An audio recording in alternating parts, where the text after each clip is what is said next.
അപ്പോൾ ഞാൻ നേരത്തെ വന്നപ്പോൾ നമ്മുടെ സിസ്റ്റർ എന്നോട് ചോദിച്ചു, ഞങ്ങൾക്ക് മാത്രം എന്താ പെൻഷൻ തരാത്ത, മരുന്നൊക്കെ വാങ്ങിക്കണം അല്ലേ? അങ്ങനെയാണ് അന്ന് എന്നെ മുഖ്യമന്ത്രിക്ക് കൊടുത്തത്. അപ്പോൾ സിസ്റ്റർ എന്നോട് പറഞ്ഞത് 60 വയസ്സ് കഴിഞ്ഞാൽ എല്ലാവർക്കും കൊടുക്കണ്ടല്ലോ. അപ്പോൾ ഞങ്ങൾ ചർച്ച ചെയ്ത് കഴിഞ്ഞപ്പോൾ 50 വയസ്സ് കഴിഞ്ഞ അവിവാഹിതകൾക്കെല്ലാം സർക്കാർ പെൻഷൻ കൊടുക്കുന്നുണ്ട്, വേറെ വരുമാനം കുറവ്. അപ്പോൾ അതുകൊണ്ട് 60 അല്ല 50 കഴിഞ്ഞവർക്കെല്ലാം പെൻഷൻ.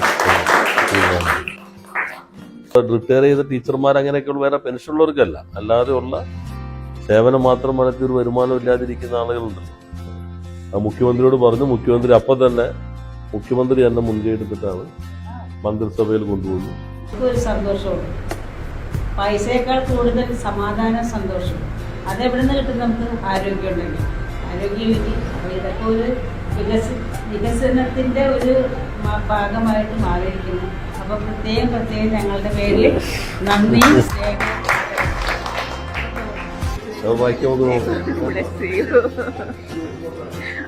അങ്ങനെ സന്തോഷമായി ഫോട്ടോ കണ്ടോ.